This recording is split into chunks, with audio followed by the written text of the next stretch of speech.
Well, we welcome Georgia and friends and allies from across the country to this jump off for the runoff on this Tuesday night, 1 week from the runoff. I'm Alvin O'Neill Jackson, retired disciple pastor. And for the past year or so, I've had the wonderful privilege of walking alongside the co-chairs of the Poor People's Campaign and a wonderful team in this great work of changing the narrative and building power. And so it's great to be a part of this rally tonight with all of you. This won't be long tonight, but it'll be strong, I promise you. The Reverend Dr. Liz Theoharis, co-chair, will open this meeting after prayer, and Bishop Barber is going to close us tonight. And so opening prayer tonight will be by the Reverend Neil Thellier, the Georgia Poor People's Campaign Coordinating Committee. Reverend Neil, thank you for being here tonight, and please lead us in prayer. It was my privilege. Tonight we invoke the one we call upon in time of deep despair and celebration. We seek the one who'd answer us, who'd respond to our earnest prayer. From this source of life, we ask strength to meet an awesome task, courage in the face of fear, greater faith to persevere in this season of abject poverty, voicelessness, distrust, and divisiveness. Let it be known that we must be in part an answer to our prayer. We must rise to tend and care. We must give and we must speak boldly, strive to comfort, cure, embrace, and revive. So we unite tonight to conquer poverty, to conquer fear. Our homes we protect, our hearts to cheer. We pray for health. We pray for love. We seek not simply answers from above. May we be the hands and the feet to not only our prayer, but another's prayer as well. Let us reach out and let us pray. Amen. Amen. Amen. Thank you. From Dr. Liz. Well, good evening. Good evening. It's so great to be here. My name is Reverend Dr. Liz Theoharis, the co-chair of the Poor People's Campaign, a national call for moral revival, and director of the Cairo Center for Religions, Rights, and Social Justice at Union Theological Seminary. And it is indeed an honor to be with folks, with especially the Georgia Poor People's Campaign Coordinating Committee, as we are engaging in mobilizing and organizing, registering and educating, engaging people for a movement that votes. This runoff on January 5th and the early voting that's happening as we speak is so important. So important for our democracy, so important for the 140 million poor and low-income people that live in the United States, not just, but also very much including the millions of poor and low-income people in Georgia. So it is powerful to be here. And we know we must do more in Georgia because before even the pandemic hit, 45%, 4.6 million people in Georgia were poor and low income. This was 57% of children, 1.4 million. This was 49% of women, 2.5 million. This was 58% of Black people, 1.8 million. This is 70% of Latinx people, 728,000, and 35% of white people, 1.8 million. This is all people who are one crisis, one storm, one job loss from economic ruin, or were already in deep poverty themselves. And it's only, as we all are so aware, gotten worse. Even though a living wage in Georgia would be $25.60 an hour, the minimum wage in the state is still $7.25. And what we know since this pandemic has hit is that millions of renters are at risk of eviction, and a full 45% of households in the state have enrolled in SNAP, in food stamps. The kind of poverty that people are facing is really tremendous, is really what this campaign is about and why folk across Georgia are organizing and mobilizing and uniting.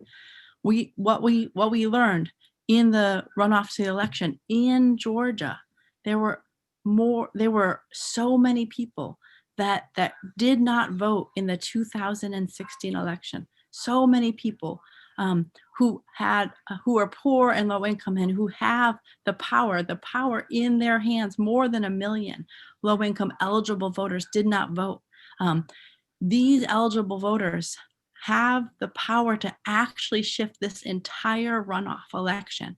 And so that's why when people come out around a moral policy agenda of living wages and expanding healthcare, and we put these issues at the center of our political agenda, we can make a difference. We can make life better for ourselves and for everyone in this nation. I want to just close with a Bible passage that I've been reflecting on, and others, Reverend Barber and others in the campaign have been reflecting on throughout the past different months, from Jeremiah 6. And it reads, "From the least to the greatest, all are greedy for gain. Prophets and priests alike all practice deceit. They dress the wound of my people as though it were not serious. Peace, peace, they say, when there is no peace. Are they ashamed of their detestable conduct? No, they have no shame at all. They don't even know how to blush. So they will fall among the fallen. They will be brought down when they're punished." And because this is what God says: stand at the crossroads and look. Ask for the ancient paths. Ask where the good way is. Walk in it, and you will find rest for your souls. I appoint watchmen over you and say, listen to the sound of the trumpet. What we know is that sound of the trumpet is jubilee, is the forgiveness of debts, is the raising of wages, is the expansion of healthcare. That's what the Bible tells us happens when those who are unjust are brought down, and when those who have the power in their hands to make good for everybody are lifted up. This is what more is about. This is why we're mobilizing and organizing. This is why we're registering and educating and engaging people in a movement that votes. And this is why poor and low-income people across race, across geography, across all of Georgia will be turning out in huge numbers, because we can vote for healthcare. We can vote for education. We can vote for living wage jobs. We can vote to make a difference, to lift the load of poverty. It does not have to be this way. We can stand at the crossroads and we can look and we can see that a choice is there and it's ours to make. We can choose to get out of this impoverished democracy. We can choose life. We can choose democracy and freedom and justice. And so let us do so. And so now it's my great, great, great honor to introduce the leaders of the coordinating committee, the chairs of the coordinating committee of the Georgia Poor People's Campaign, a national call for moral revival, because these leaders have been leading the way in this runoff, before this runoff, and as we run off in past this election, to make sure that we do justice and we love kindness and that we walk humbly and that we bring a peaceful, a truthful word. And we lift everybody up. So it's now my honor to introduce Jarvis Jenkins, Leslie Withers, and Jamel Hill, our true leaders in Georgia, with so many others who are leading the way, to hear about the work that's going on and why we must do more in Georgia.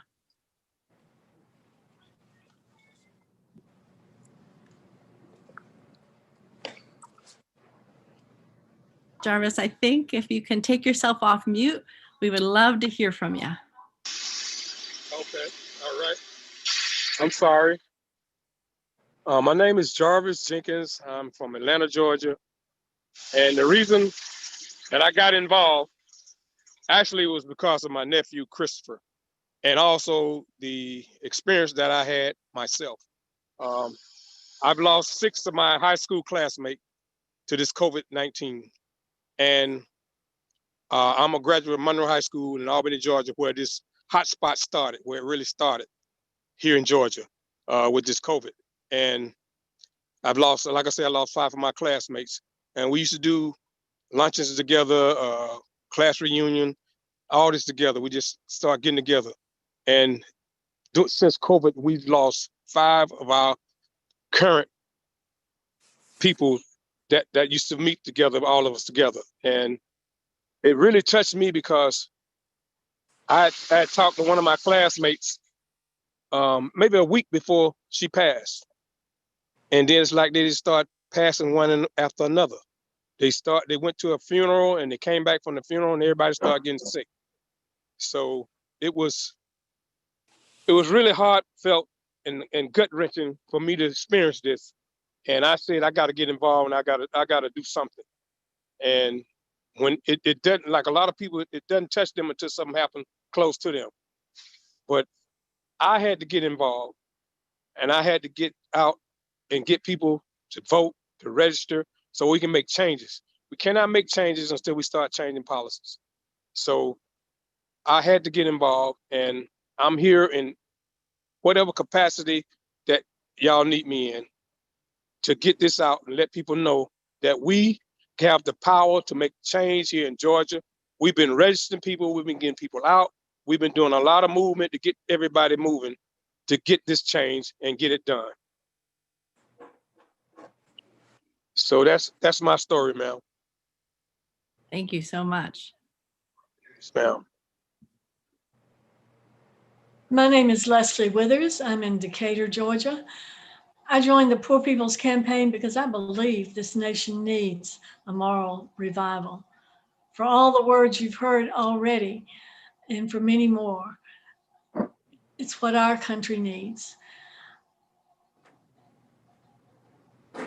I am myself a Christian. I am a Baptist. But the Poor People's Campaign is an interfaith organization. We welcome people of all faiths or of no faiths who are guided by the moral principles that involve justice for all people, love for all people, inclusion for all people.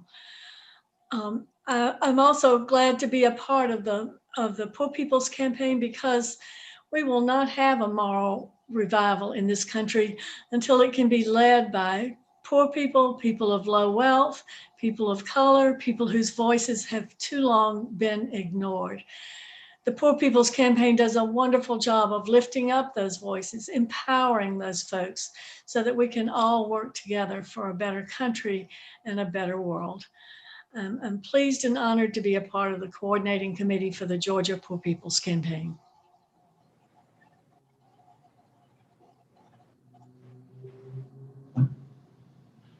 Thank you. Okay, thank you so much, Miss Leslie. Yes, welcome everyone. My name is Jamel Hill, and I'm located in Warner Robins, Georgia. So from the Peach State, hello from us to you all. We're so happy to have you all here and have you part of the movement.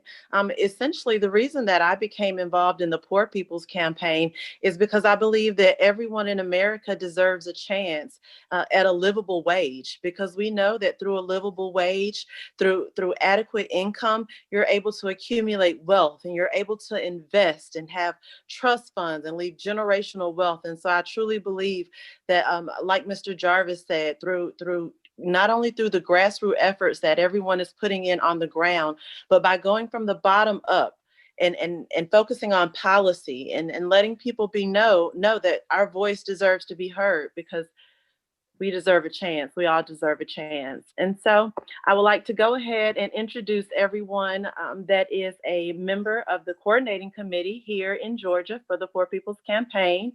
As you know, you've already heard from Mr. Jarvis Jenkins and Ms. Leslie Withers and Pastor Neil Tellier, myself, Jamel Hill. We also have Mr. Ronald Allen, Mr. Chris Brown, Mr. Eddie Fielder, I apologize, David Hale, also Nina Stephen, and Max Tinter. So again, from us here in Georgia to you all, welcome, and we look forward to working with you all. Thank you so much.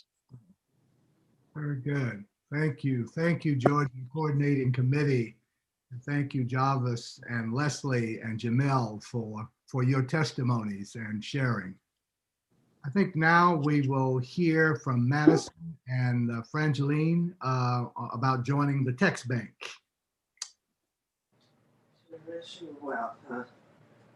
Yeah, how's it going, everyone? My name is Frangeline. I'm so grateful to be here with everyone. And as we heard from many different folks tonight, that is a really special and important event that's happening, right? The jump off to the runoff. We have this Senate election that is happening, and Georgia has hit records in terms of having the most turnout votes for a runoff election since 2008, right? So that's just showing us the power that people have in the state. And folks are saying enough is enough, and I'm going to exercise my rights to start having these elected officials accountable, right? So it is extremely important what we're doing here, not just in Georgia, but for the country and for everyone, for the 140 million poor folks across the United States. And I'm just so grateful to be here with you all, and pass it over to Matt to talk a little bit more about our text banking. So many of you joined us this past fall when we phone banked and texted and mobilized over 2.5 million folks across the country to the polls in our 13 target states. And we are bringing all of that energy, all of that joy, all of that love to our work for Georgia. Since early in December, we have been holding trainings and virtual gatherings and texting poor and low income Georgia voters. As of today, we have already contacted over 400,000 Georgia voters, and we've got about 400,000 left to go. So we have some really, really wonderful folks who are texting with us. If you've texted previously with other orgs, we'd love to have you at our training tomorrow night. If you've never text banked before and you're like, wow, Mads and Frangeline, that sounds awesome, we would love to have you at our final training tomorrow night. We'll be gathering for about 2 hours at 5 p.m. Eastern, so 2 p.m. Pacific for a text bank training. And this is just one of many ways that we are mobilizing and organizing our communities for Georgia. Great, great. Thank you, Madison and Frangeline. You hear a big shout out coming from this whole group. You can't hear it, but it's there. We're cheering you on as you're doing great work. Thank you, all that you're doing. And now to wrap up the call to action for the Georgia Poor People's Campaign, Danita and Danielle will come and talk with us about ground canvassing before Bishop Barber closes us out tonight. So Danita and Danielle. Hi, my name is Danielle Holmes. I'm the field team director for the state of Georgia, and along with the national organizer, Danita Jones, who's my colleague, who's been assisting me tremendously with the work in Georgia from the national campaign. And so we will kick off this down south canvassing, taking it to the streets. Georgia PPC pandemic team who will dress up, be suited up in PPE gear, safely canvassing, door knocking, literature drop, but not actually coming into contact with individuals. But we will kick off this canvassing on Saturday, December Saturday, January the 2nd at 10 a.m. at 808 5th Avenue in Albany, Georgia, or Albany, Georgia, however you all pronounce it. But we will be kicking it off, and we will be going across counties in Southwest Georgia, in the rural areas of Georgia. Miss Jamel Hill will be leading us, along with other folks from Georgia, along with my colleague, Melissa Garriga from Mississippi as well. So I'm tied-tongued tonight. I guess I'm nervous. Forgive me for all of that. But again, we're going to take it to the streets. We're going to be social distance. We have our PPE gear. We have PPE gear to provide as well to those who will be on the going canvassing as well. And this will be happening Sunday and Saturday in the Southwest rural areas of Georgia. Thank you. Thank you, Ms. Danielle. Danita? Well, my mentor and my friend, my hometown Mississippi friend, Danielle, she summed it up. And as one of our colleagues and one of our other organizing states loves to say, we are organizing in Georgia from the hoop to the holler. We are going to get people empowered. We're going to get them emboldened, and we're going to make them understand that their voice counts, that their vote is their voice. And we're going to base build beyond January 5th, because this is a movement, and we already know that our actions and our plights and everything that we're dealing with, it won't be changed on January 5th. It won't be changed on January 21st. And so we have to keep pushing. We got to keep mobilizing. We got to keep organizing, because the work is yet to be done. And I just want to give a big shout out to the Georgia Coordinating Committee. It has been a pleasure working with you guys, and I love the energy that you have. And so, Georgia Peep, come on, get on board. This is where it's at. All right, very good. Thank you, Danita. Reverend Jackson, I would just like to add that there will be a link in the that's going to be dropped on Facebook for individuals to register to join us for canvassing if they so choose for Sunday and Monday. So if they'll please sign up. Okay, very good, very good. Thank you both. Thank you both. And so we turn it now to Bishop William J. Barber II, the co-chair of the Poor People's Campaign, a national call for moral revival, the jump off for the runoff. Bishop Barber. First of all, let me say that all of us got Georgia on our minds. We got Georgia on our minds.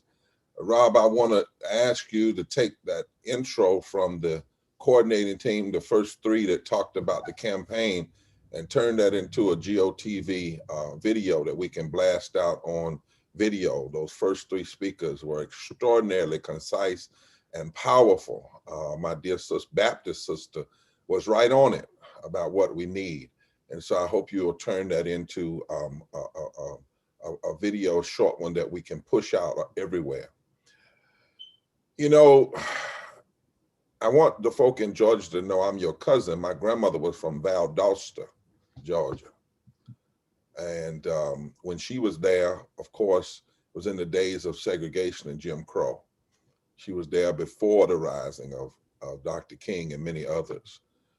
And Georgia, in a very real way, has a chance to show Georgia something, show the South something, show the nation something, and show the world something. In 2008, North Carolina was able to show that we in the South don't have to be dictated to by the Southern strategy. Georgia now has the chance to show it even deeper, that we don't have to be dictated by the Southern strategy. And what was the Southern strategy, and is it? I want to read you something from a Georgian, from Martin Luther King, 1965. He was talking about the passage of the Voting Rights Act and the need to pass it. And he said that, he said, you must know that it is the threat of the free exercise of the ballot by the Negro and the white masses alike that is the cause of the segregated society. The reason they segregated society, segregated money from poor whites, they segregated Southern Moors from rich whites, they segregated the Southern church from Christianity, and they segregated Black people from everything, and they segregated the Southern mind from honest thinking.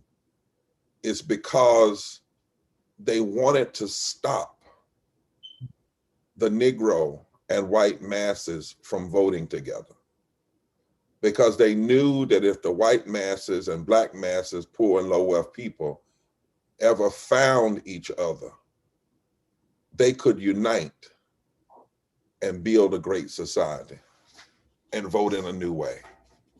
Be not mistaken. This election is about, once again, the power of Black and white and brown people coming together, particularly poor and low wealth. It happened before in Georgia. It happened in 1868 when Black and white people came together and elected African Americans and progressive whites all up and down the ticket. And that was undermined viciously and violently and by taking back the vote. And the fear ever since the 1960s, ever since 1967, 66, 68, has been what you see today. The runoff was not supposed to work like this. Runoffs were designed to block Black candidates and Jewish candidates and progressive white candidates. And yet here we are. Here we are. And here you are, Georgia. The truth of the matter is, Reverend Dr. Liz gave you some numbers, and let me give some additional ones, particularly for those of you around the country as you seek to support the folk in Georgia. There are 1 million people in Georgia without health care in the middle of this pandemic. And thousands of them are because Georgia politicians chose to refuse to expand health care. So health care expansion is on the ballot. There are 1.9 million poor and low-wealth people that work every day for less than a living wage in Georgia. And so whether or not wages will be raised is on the ballot. And there are forces that know that. Forces that would rather give money to the greedy and the wealthy than to the needy and those that need lifting. That's where we are. And all of those people, most of those people who are the 1 million without health care and the 1.9 million working for less than living wage are voting, can vote. And we know that Georgia is one of those states that if a small percentage of poor and low wealth people vote that didn't vote last time, they could fundamentally change it. That's why you're seeing all of the division and the advertising and the campaigning and the racialization. They're trying to split. It's an old tactic to split Black and white people and now brown people from voting together. We must know that. We must resist that. I want you also, I'm a history buff, to know that Georgia is the place in 1868 that Henry McNeil Turner rose up, a bishop in the AME church, but was one of the great leaders, great early leaders of the Reconstruction legislature. And he helped to lead the country forward after the civil rights, after the Civil War. Georgia has been known as the epicenter for leadership development in the movement. We all know that Martin Luther King was raised in Georgia. And it was from Georgia that he would leave. In a real sense, Georgia was the center place from which people would leave and move all over the South. And it's interestingly that the South, within a 300-mile radius of Georgia, is what changed the world. Mississippi, Alabama, Georgia, South Carolina, literally not only changed this country, but changed the world. When we didn't think that a candidate who was African American could even run for Senate, Maynard Jackson ran for the Senate. He was just out of college, law school. And then after losing, he showed the way to how to have new mayors, different kind of mayors he became the mayor of Atlanta. We also know that Georgia is the place where Julian Bond ran and won a seat in the Senate, and they were so mean-spirited they would not seat him in the Senate. Then he won again, and they would not seat him in the Senate. Then they won again, and they refused to seat him in the state Senate. We also know that Georgia is the place from which we know Shirley Sherrod took on the racism of the Department of Agriculture and was able to win and bring Black farmers together from all over the South. I'm talking about Georgia. We know Georgia is the place where most recently Stacey Abrams ran and showed that you can run on a progressive agenda in the South. and she showed that you can run, and the only thing that really kept her out of office was racialized voter suppression. I'm not speaking tonight partisan, I'm speaking history. Georgia has always been a history-making state. I could go down the line and talk about all of the white brothers and sisters that were part of the civil rights movement, even from Georgia, and the movements that have made a difference. But the point I'm trying to make is, this is not only a historic election, it is an election that can turn history and can change public policy in a way that can benefit the poor and the least of these. You know, in the midst of this pandemic, Georgia is fourth the size of California, but has some of the highest rates of infection and death. And all of that is because of bad public policy. It's not because it was designed, it's not providence. Different people were in office, you'd have different results to the pandemic. And so right now we want to say to everybody, there are two things we got to be focused on. And I want to say to the coordinating committee, before I say that I've got one more call to make, but we may have a little extra money coming in because Georgia is Georgia and because the uniqueness of this situation. And we'll be talking about that on tomorrow. But Georgia, there are only two things important. And those of you from all around the nation, you can get in this because you can do it via phone calling and the text messaging. I mean, we've got a way that if you want to be involved, you can be involved. Our goal is to touch 1 million people, both virtually, on the phone, and on the ground. But all we need to worry about now is messaging and mobilization. Write that down, messaging and mobilization. Messaging is telling people what's at stake. You don't have to speak partisan, Democrat, Republican. Talk about policy, policy, policy, policy. What's at stake? Voting rights are at stake. Health care is at stake. Living wages are at stake. How we treat the environment is at stake. Whether or not people can get $2,000 now in the midst of COVID, or we continue to give more money to corporations and those who are already, all that's at stake. Messaging, messaging. We need that messaging to get out. You cannot sit out. The whole purpose of a second runoff was believing that if people would sit out. The goal of a second runoff was designed so that if the wrong candidates won in the primary, in the general election, you'd have a second primary and you would count on people not voting. In fact, that happened 2 or 3 times in Georgia, where the progressive candidate would win, but they wouldn't win that margin that needs to happen according to the Georgia laws, and then they would lose in the second primary because the numbers would decrease. We cannot have a decreasing of the numbers. So messaging and then mobilization. Mobilization. Everybody not only has a right to vote, everybody must vote. Everybody not only has a right to vote, everybody must vote. And we need to mobilize. And all over the nation, if you know folk in Georgia, you need to be calling them. If you don't know people in Georgia, sign up with our group so that you can be a part of it, and texting and calling people. But messaging and mobilization.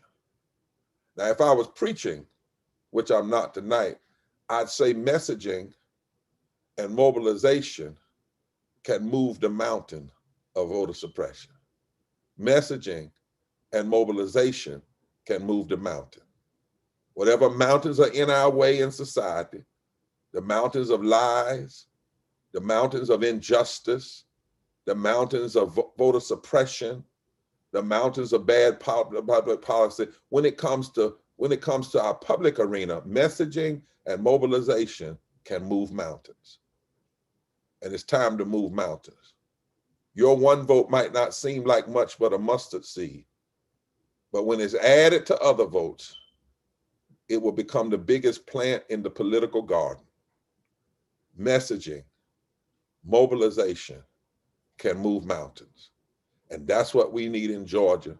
And that's the only thing we need to be focused on until after January the 5th. Messaging, mobilization can move mountains. Georgia, I know you're going to do it. Georgia Coordinating Committee, we are glad as the national that you invited us in to stand with you. And we stand together, we fight together, we do more together, and ultimately we can win together. Come on, I know you can't, I can't hear you online, but let's say it. Messaging, mobilization can move mountains. Messaging, mobilization can move mountains. Messaging voters, mobilizing voters, we can move mountains with our votes. God bless you. God bless you. Let's keep moving forward together. Wonderful. Thank you, everybody, for joining us for this event. Please go to the website to sign up. If you're interested in canvassing, you can email georgia@poorpeoplescampaign.org. We'll put that into the chat as well as on Facebook, but you can email georgia@poorpeoplescampaign.org if you're interested in the canvassing in person, and certainly go to our website, poorpeoplescampaign.org, to sign up for this event. Thank you, Georgia Poor People's Campaign. Thank you, our co-chairs and all the organizers for being on tonight. Let's go move mountains. Are we ending with our chat forward together, not one step back? I think you're leading it. Okay. So folks, on the count of three, we're going to say forward together, not one step back. 1, 2, 3. Forward together. Not one step One step back. Thank you all and blessings. See you all Georgians this weekend. Bye-bye.